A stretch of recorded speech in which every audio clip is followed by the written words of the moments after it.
Hello everyone, Sable here, covering the third match of the week for week 2 of UUCL.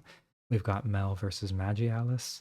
So Magialice getting a really rough draw for the first couple matches. Maris and Melbelle is not a very ideal first two matches, two people who are pretty consensus very good at this tier and likely to come out of this tour with pretty good records.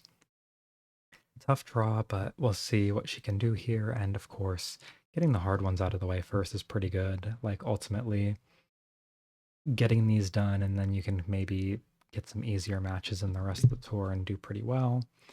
As for Mel, changing up nickname again. I don't know if it's just to make it hard to scout or what, but I assume that's it because so many of these names are annoying to find. Ultimately doesn't make it that hard to scout, but does just make it just a little bit more annoying. And I really wish doing that wasn't allowed personally, but what can I say? I hate fun. Team, since I forgot to mention that last time Magialice was playing. Magialice is on the Twinkatons, a name I like quite a lot. I think it's very cute and funny. Mel, if you need a reminder, is on the amazing Ambipoms, if I remember correctly. Bit more lukewarm on that team name, but it's just a team name. What really matters is how the team performs, right? So we'll hop right into it and see how this one ends up going. Electabuzz and Kangaskhan. So I've talked about this matchup a few times. Electabuzz lead kind of baits in like Hypno and lets you get some para and damage on it. In this matchup though with Kang, you kind of can just sit here and fight it. Slam into EQ will kill over 90% of the time if you get up against like the worst roll of Body Slam. If you just end up with that really crappy roll, you could go for Hyper Beam for a guaranteed KO, but then you have to risk Hyper Beam accuracy. But ultimately, I'm pretty sure Body Slam and Earthquake is like a 97% KO on Electabuzz, so you should take that 30% para chance. Buzz only gets bailed out here by critting a T-Bolt and dodging a para, so I do wonder if Magialice is going to slam, but just Earthquakes. There is a valid reason to Earthquake first. I showed that in my match against the Chungler, which is if you have something that follows up and KOs this, like Persian KOs it from half, then Body Slam doesn't get there, but Earthquake does. I do think in the lead, there's not much reason to do this, though, usually, unless you're just really scared of that crit, but you have better odds to Body Slam para than the Electabuzz does to crit. As I say it, but okay, works out. So I'm gonna give Magialice I'm gonna give her the props on that one. Earthquake, safer call. Doesn't have as high of an upside as getting that slam para and then getting to save 60% of a Kang to fight whatever comes in, but you can't really go wrong with that against Electabuzz, and now you are in at least like you've made a neutral position out of this. So switching out, preserving this Persian, getting Electabuzz in to take the para. I don't love that because this Hypno has immense pressure on the Electabuzz, kind of forces a retaliatory T-Wave or something, or T-Bolt maybe, but either way, like just psychicking the Electabuzz down is totally valid because it's super advantaged. So Mel taking that chance to just pivot, knowing that the Buzz is always going to have to take that hit. Rock Slide there. So notably, Rock Slide doesn't actually do more damage to Lapras. The reason you Rock Slide is you're expecting a flyer to come in to fight the Dugtrio. Notably, like Dragonite, Gyarados switch into that pretty well. It's usually a 4-hit KO on them, barring crits. And she's subbing in front of this, so she's fishing for misses and gets it with the Sing Click. And now I wonder if Magialice is just going to like commit to this and just keep going for sleep. And she does. So willing to fish here, and granted, like you're getting 2 to 3 clicks of this off. Like 3 clicks is on the unluckier side of things. And just going immediate Hypno on the Body Slam instead of having to pivot in on the Blizzard afterward. So kind of an interesting use of sub there, not burning the turn, but just taking the chance to get Hypno in as safely as possible and critting the Lapras out. So this Hypno is looking super dangerous. Alice deciding, let's just throw the Electabuzz at it and try to get enough damage to stop it from getting sleep, and that crit Paraslam actually totally flips this around.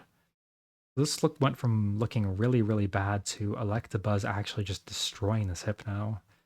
Definitely some good luck for her after that crappy Sing hit rate. And Buzz, I'm not even sure. Yeah, you have to Hyper Beam. Hyper Beam minimum 66. was gonna say I don't think Earthquake KOs most of the time here. So you have to go for that. And now Hypno in. This is scary. I wonder what she clicks.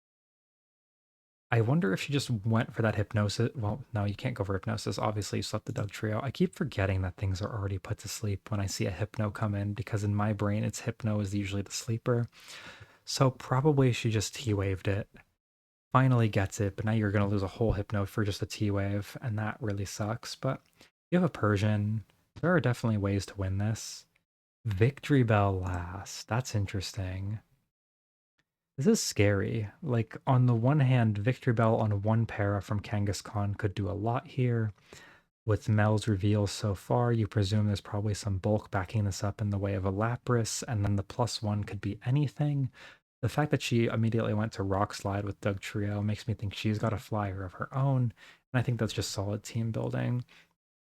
But yeah, Victory Bell getting bailed back versus the Kanga after Kanga got bailed versus Hypno by that instant para into a yeah, it got the Hypno got para slammed and then immediately para'd, so 7.5% chance, and then just got nuked out of the game.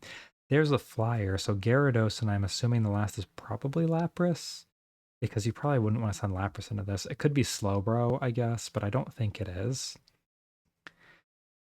And this Gyara not looking like it's in a very happy position here. I do think as Magialice, you probably have to hard send Persian. I don't know. I think if you call a surf and stay in on a surf, that's amazing. If you go to Persian on body slam, that's amazing because it just farms what's left. But Persian won't 1v1 Lapras, so this is pretty hard. And she is going to make the switch to Persian and dodge a Blizzard. Blizzard, not a bad move to pivot into here for Persian either.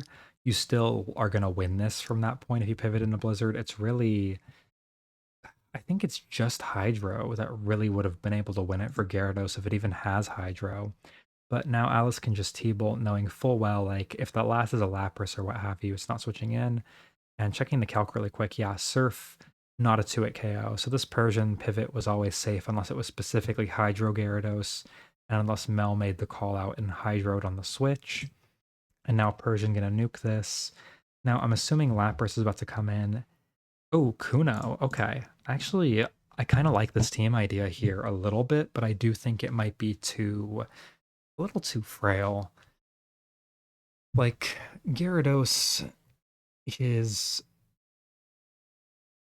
I don't know if its flying type is worth enough to not bring a Lapras over it. It's a little faster as well, which is nice, and obviously, like, it has some physical offense that Lapras lacks. But I don't know if I love it. I think this team is, like, weirdly very bad on special bulk because you have a couple things that can't come into T-Bolt. Kangaskhan Doug Trio obviously can't really hard switch in the Lapras. Even on T-Bolt, it's not ideal to be switching Kang into that. Like, you're really pinning so much of your special bulk versus Lapras in particular on the Hypno, which since Alice had a Electabuzz and Electabuzz, it baited in that Hypno, and obviously she got some good luck with it for sure. But once you get any damage on that Hypno, it's really hard for it to check the Lapras, and the Lapras looks so ridiculously dangerous into the rest of Mel's team. Gyarados obviously has Thunderbolt and doesn't get one-hit KO'd by Lapras T-Bolt, so like you can trade it for most of the Lapras's health. But that's still hard to do, especially when there's like a Persian or a Haunter on the team. Those can come into it pretty easily. So Kuno's still looking very poised to do well here. With the Doug Trio asleep, this Victory Bell is not very threatening to it. It should KO Persian from here. And then this is not Victory Bell favored. I think you have to like stun spore it and then get lucky. Yep, there goes most of the HP. And Vic gonna stun. And now it's just purely down to getting lucky multiple times in a row. Oh my gosh, that does nothing. Para? Ooh, okay. Well, wait, hang on. Was that first? Yeah, that first Razor Leaf was necessary to get this in range of 2 Hyper Beams, but oh my god, she needs so many paras. No. Oh my god. I have no words. The games this week have been really, really unfortunate. Oh man. Oh, that's so sad. 256 on double edge. That's I feel so bad for Mel. Multiple paras and then that. I will have to wonder if you like hard Doug Trio on Hyper Beam. I assume it tanks that from Victory Bell non-stab. A hard Doug Trio into that because obviously Razor Leaf will kill. Catch the Hyper Beam, go for that turn one wake. I think that is the right play here at this point. Yeah, I think I would have gone for the Doug Trio into Hyper Beam and tried the one wake turn. If it wakes up right now, I'm going to be really sad for her. Didn't end up waking up anyway. So Victory Bell shirking off that reputation of being a massive choker it had in OU and under every rap meta. And actually, Articuno choking an almost unlosable endgame. That's really sad. Like, Mel played this one better, I would say, overall.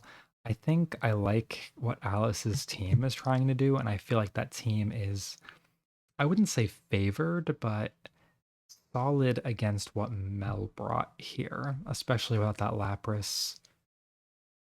Which, admittedly, Lapras would have been worse in this endgame than Kuno, so I think Mel has some cool ideas going.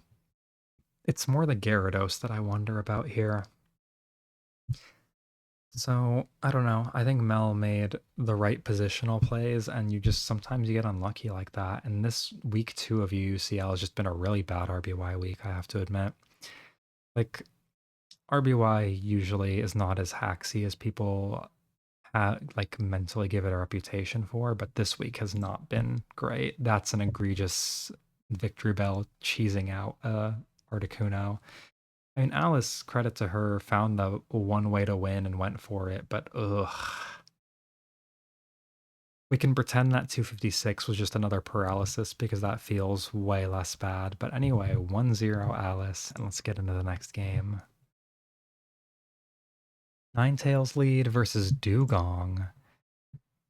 I have to admit, I thought there was a 0% chance we'd see any Dugongs in this entire tournament, but here we are. I assume the idea here is Dugong is faster than Lapras. You bait it in and you get a few body slams off before it murders you. You can probably do a solid 50% to it like that, and if you paraslam it too, that's kind of cool. But like Ninetales honestly could just go for it versus Dugong. I feel like if you're playing Dugong in the lead like this, you're probably running Blizzard, Body Slam, Hyper Beam, and maybe Rest if you're feeling a bit cheeky, but I wouldn't expect a Surf to come out. So I would probably would have just gone for the hit with Ninetales and just tank that Blizzard and not take in this damage on Lapras. So I think the idea for Mel here is going to be like a Kuno or something like that, or a Slowbro, something that is afraid of this Lapras. But she just rips the Sing and doesn't take the easy KO on Dugong at the cost of like 30% more of the Lapras's health. And immediately into Golem. That's interesting. So going back to Ninetales to sack it to sleep, which I think is probably the right play, but it would have been pretty funny to just stay in with Golem and boom. And tanks asleep with Ninetales, so not really getting any value out of that except as a sleep sack, but ultimately it's probably fine for a game plan. Golem is very scary once you manage to spread any para, so it is definitely worth preserving. And if the game plan for Mel involves a Kuno, then Golem can, I don't think quite one-shot it, but nearly one-shot it with Rock Slide, so if you get the para on it. And if it's a Slowbro, especially if it's a non-surf Slowbro, which I assume it probably is, then Golem looks really scary here. Seismic Toss from Mel, so just going to try to trade down, but now you're at -1, so this Kang is pretty scary, although it does suck to take para on it. Dodrio coming out and now preserving that Golem is looking really nice. I expect Mel to probably double here. Yep, there it is. And I wonder if Alice called this out. Nope. So that's going to be a free hit. Wonder if Mel took a swing here. Yeah, that's a nice call out. So T-bolting the lap. And getting crit back and pair. Oh, that's so bad. So it usually will live the next T-bolt, but who knows, on a max roll, maybe it just gets there. Either way, Lapras out now, and this Golem is only looking more and more threatening. Hypno is down in the Golem range. Dodrio is walled. Sending Kang here is interesting. I think that's a bit of a risk. You could para and give that Lapras more value, but on the flip side, good matchup when this Kangaskhan comes in to trade with it. No counter here, but gets a nice crit, so that's a bit lucky. Hyper Beam does like 44 to 52. It's like 44 to 51.9 or something to Kang, so both of them on a high roll kind of range. Earthquake, so expecting a counter or something, and just Hyper Beams gets the minimum roll. Now, if Alice's last is anything fast, then it looks really good for her from here. Gyarados, not what I'd call fast, but also like not. I don't think that Mel is going to be happy to give up the Kang here. He needs something that can hit the Golem, so doubling around, but I don't really know about that Hypno switch. Like, okay, from here, right, when the Dodrio gets in, if Magialice goes to Golem and you go to Hypno, that's a dead Hypno, and then you get the Kang in to try to threaten the Golem, which is all well and good, but not really ideal. So I don't know why. I don't know what the Hypno switch was for. You could have just. I guess you do it so you don't have to sack something on a potential substitute click. But Gyarados, Dragonite, and if you're going to Dragonite versus Gyarados, you're very desperate. This is really bad. Gyarados, 100 special Blizzard will just take this out, and that's the game. So just going for a 10% miss at this point really shows that Mel is out of stuff here. And definitely unfortunate, but on the flip side, I do have to question what this Dugong is doing here. So game one, definitely Mel, I will say, kind of got robbed of it at the end. Game two, I think I have some questions on the team builder choice. There's 5 Pokemon that I would expect to be here, and then this Dugong, which I think you could run a Tentacruel in this slot and do the same idea much better. And Tentacruel is already very niche at this point, I feel. So I don't know. Like even like leading off a Kuno and just clicking double edge over and over as Lapras comes in feels like just a better use of the slot than Dugong. I guess with Kuno, you're weak to fire leads, and with Dugong, it's at least like neutral. But I just don't like it very much. I think that's the only thing I don't like here with this idea. I'm not sure what Dugong's doing there. Magialice's team, I've always had a soft spot for Gira Golem teams. I just like this combination a lot in RBY UU. I've run it through like 5 different metas now and never found it lacking. Just these two do a lot together, and I like them. I think Tails Gara Golem is a lot of offensive pressure. I think there's maybe a little bit of a lack of T-Wave support, which I think you need a little bit of if you're going to run 81 speed Gyarados, like 40 speed Golem. I think it's 45 because it's faster than Rhydon. Yeah, 45. Hypno Lapras. Like these 3 are slow. Gyara is slower than a lot of things like Dodrio. Like you like having some para support, so that might be a thing worth changing. Kind of wonder if like Slowbro could work on this team. Maybe you have to drop the Gyarados at that point though, or something. Because I don't think I'm not sure if putting it over Lapras would really make the team better. But either way, like I think this team would appreciate a little more T-Wave somewhere on it, maybe even in the lead. But I do like the type diversity of this team. I feel like it gives you some good switches into a lot of things and makes it harder for opponents to make the right clicks that'll actually win the game for them. Either way, Alice pulling off the upset against Mel in a game most people probably would have expected Mel to win. Definitely some luck in the game one, but I think game two was just better team. And as much as there was some luck, like the Lapras crit, Para, T-Bolt, etc., I do think it matchup wise, like Ninetales could have done a lot here if it didn't get sacked to sleep. Golem was really scary into this team. Like even by the point that Dodrio was revealed, the Golem was already looking really scary. And then Mel got forced into a Lapras war, and that makes the Golem way, way scarier, even if she ends up winning it. If the Lapras ends up low, it doesn't look very good. So either way, win goes to Magialis this week, but definitely unlucky for Mel in some spots. That's all I've really got on this one. Let me know what you think in the comments if you have any ideas for things I should cover or video topics I should do. Give me a like if you enjoyed the video because I like seeing the number go up. Subscribe to this if you just want to see more of these. I have to admit, I secretly do like seeing the numbers go up, even if I have no intentions of like monetizing or growing the channel, and I'm just covering it because I like covering RBY stuff. Either way, thanks for watching, and I'll see you in the next one.